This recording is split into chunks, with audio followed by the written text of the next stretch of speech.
салом шалой гулхоҷа ҳастам бо хабарҳои тоза имрӯз 2 май ва шуморо аз студияи радиои Озодӣ аз Прага ҳамроҳӣ мекунам. имрӯз дар барнома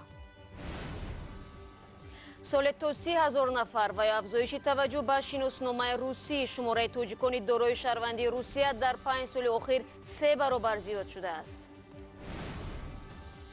Старекс замонавӣ нест. Акнун дар роҳҳои Душанбе фақат автобусу спринтер ҳаракат хоҳад кард. мусофирон аз ин иқдом розиянд? 10-15 минут меисту, ягон транспорт намебия. Агар ки ягон чиз мебия, пури баъд даромадаам намешава. доллар нест, пагоҳ биё. Бонки миллии Тоҷикистон камчин шудани долларро мавсимӣ мегуфт. соҳибкор бояд куҷо равад? агар дар бозор доллар набошад, пас молу маҳсулот ҳам намешавад. агар мол набошад, пас талабот ҳам аз байн меравад. ва шурӯъ мекунем аз он ки дар соли гузашта беш аз 29,000 зодагони Тоҷикистон шаҳрвандии Русияро гирифтаанд. вазорати умури дохилии Русия гуфтааст ки дар қиёс бо 5 соли пеш ин шумора 3 баробар зиёд шудааст. тибқи омори расмӣ, шаҳрвандони Тоҷикистон дар миёни довталабони шиносномаи русӣ баъди Украина ва Қазоқистон дар ҷойи сеюм қарор доранд. мақомоти рус ин падидаро бо осонтар шудани ҷараёни гирифтани шаҳрвандӣ рабт медиҳанд. дар маҷмӯъ дар 20 соли охир 5 миллион тоҷикон соҳиби шиносномаи русӣ шуданд ва бахше аз онҳо мақоми душаҳрвандӣ доранд. аксари тоҷикистониҳое ки тобиати русияро ба даст меоранд дар ҳамин кишвар кору зиндагиро ихтиёр мекунанд. садҳо тоҷик талош доранд то аз тариқи барномаи переселение бо аҳли хонаводаашон ба русия бираванд. дар душанбе микроавтобусҳои тамғаи Старексро пурра аз роҳҳои марказии шаҳр берун карданд. ин нави мусофирбар 10 сола пеш вориди ҷодаҳои пойтахт шуд ва бо вуҷуди ҳаҷман хурду нороҳат будан, мардум барои сари вақт расидан ба макон аз он зиёд истифода мекарданд. дур андохтани ин мусофирбарҳо равои гурӯҳи аз сокинонро дар шаҳр душвор намуд. вазъиятро дар роҳҳо аз зарангези Наврӯзшоҳ мешунавем. шурӯъ аз 1 май ҳаракати нақлиёти мусофиркаши тамғаи Hyundai Stareks дар маркази шаҳр манъ шуд.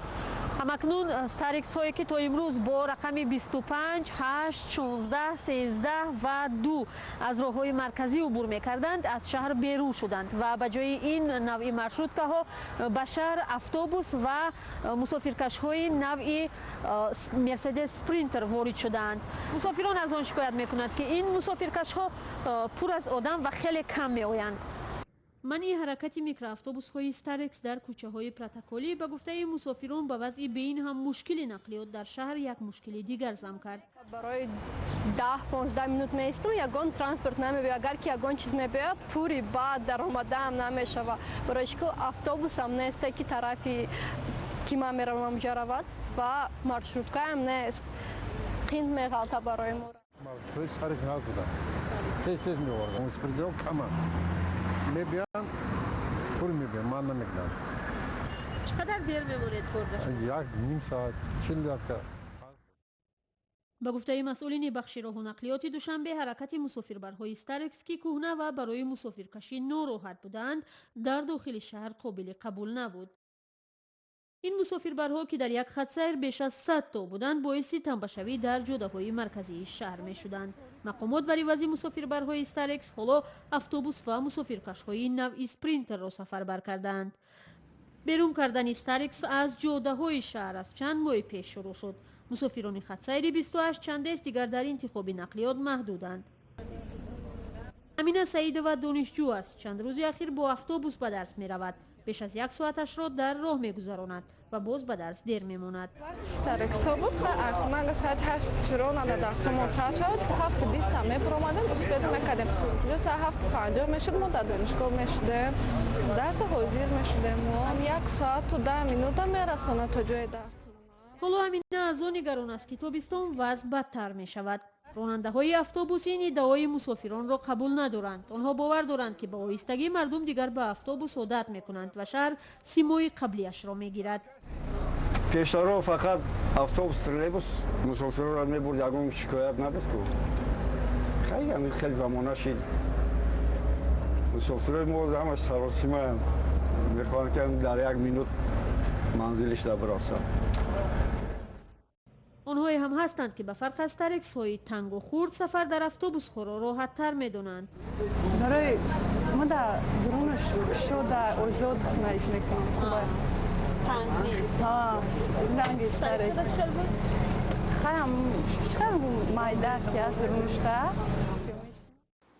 نقلیات شهری از کمترین بخش کار شهرداری دوشنبه می باشد که همه وقت زیر انتقاد قرار دارد. مقامات شهر نیت دارند تا آخر سال نقلیات جمعیتی را در خط سیرها با اتوبوس و ترالیبوس های نوی وضع نمایند.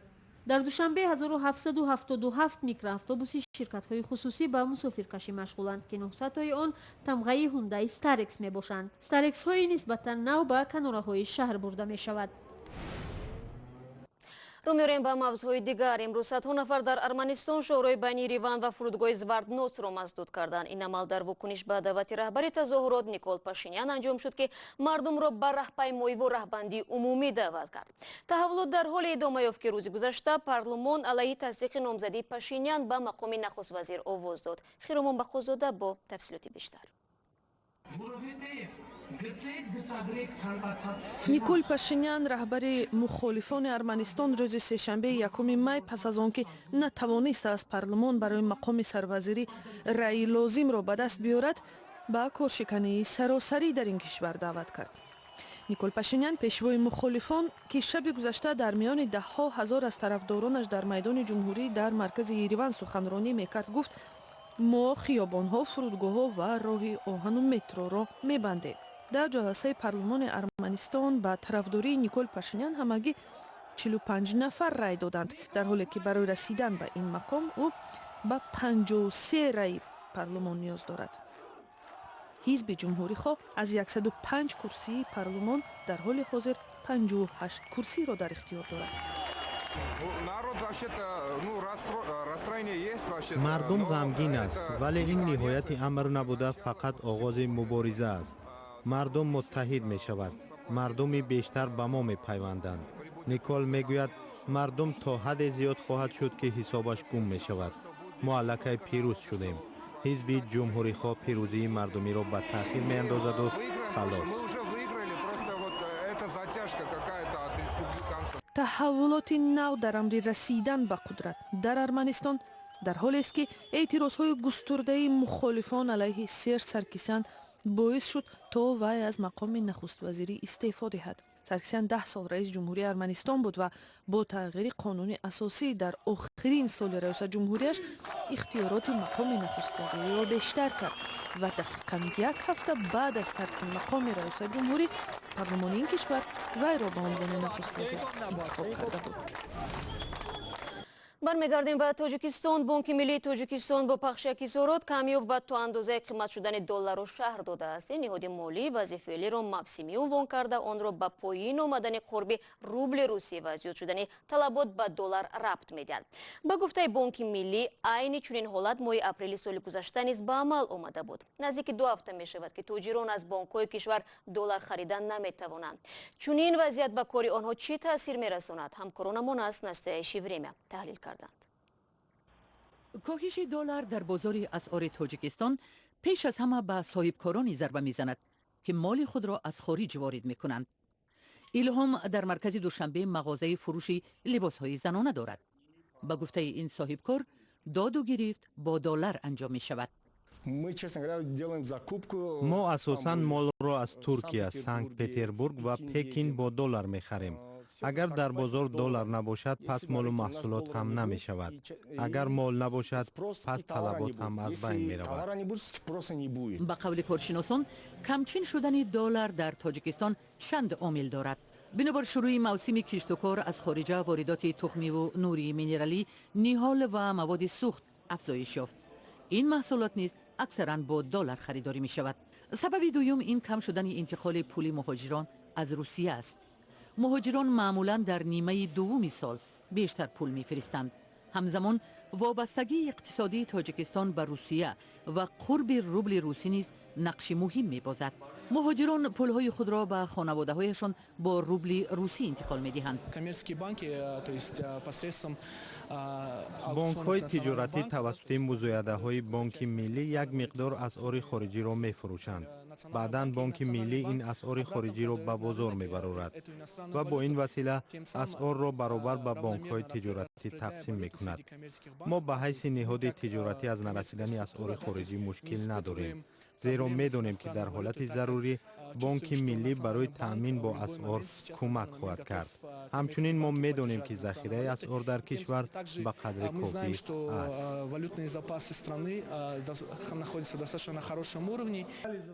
بانکداران یک سبب دیگری کمبود دلار را به این وابسته می‌دانند که بانک‌ها از مشتریان با اسعار خارجی کمتر پول دریافت می‌کنند. حالا فروشنده اصلی این اسعار خارجی بانک ملی است. برای جلوگیری از حناتی بعضی از بانک‌ها در فروش دلار محدودیت جاری کردند. برای یک نفر $200 در یک روز. روزهای اخیر بانک ملی مزایده‌های علاوه‌ای را برگزار می‌کند که با استوار شدن وضعیت در بازار مساعدت می‌نماید. به نظر من هنگامه‌ای که در این اواخر به عمل آمده است رفع می شود. با وجود کاهش دلار در تاجیکستان، قرب رسمی آن در برابر سامانی 1% و در بانک‌های تجارتی همگی 3% بالا رفت. بانک ملی قرب اسعار خارجی را شدیداً نظارت می‌کند و نمی‌گذارد که دلار قیمت شود. آنه که در تاجیکستان بانک ملی سیاست اسعار خارجی را تنظیم می‌کند، این برای اقتصاد بازرگانی چندان خوب نیست، ولی در شرایط کنونی تا حد چنین عمل سامانی را از بی‌قرب‌شوی نجات می‌دهد. تحلیلگران با اشاره به موسمی بودن بعضی عامل‌ها می‌گویند وضع بازار اسعار تا آخر ماه می به تنظیم می‌درآید. اما با فرق از پیش این دفعه تحریم‌های آمریکا بر ضد روسیه وضعیت را پیچیده‌تر کردند. بانک ملی تاجیکستان نیز این عامل را اعتراف می‌کند. نگاه می‌اندازیم به شهر کولوب که در اینجا بعضی کودکان راه نوی تجارت را پیدا نمودند. آنها به پرورش و فروش سبا مشغولند که میان دوستداران پرنده‌های خوشخوان سرخریدار است. تاجران خردسال از آن خرسندند که شغل آنها به طبیعت ضرر نمی‌رساند و به بودجه خانواده فایده می‌آورد. تایر سفر در همین باره نقل می‌کند. این حولی 3 سال باز به شرافت ابوبکر است ترانه‌خوانی مرغان خوش‌آواز پر است. دلبستگی او را به پرنده پروری آورد و این شغل را وسیله درآمدش کرد. در آغاز از روی هوس کودکی یک سبا را 10 سامانی از بازار خرید. بعد بازار بودم، در همون بازار من خوندم نقش کردم و 50 نقش کردم. چون البته من شکنم با 20 نقش شکنم. بعد با آوردم 150 با 150 فروختم.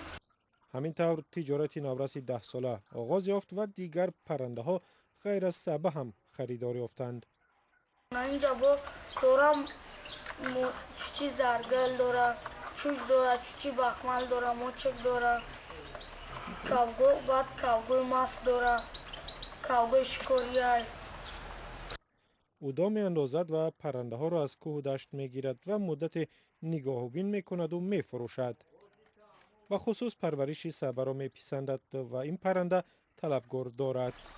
مثلا همین سبا بسیار خون خب نکرد، همون سبا را پیمان میخرم. گندم چی کاوگوتا؟ گندم شنابلودی؟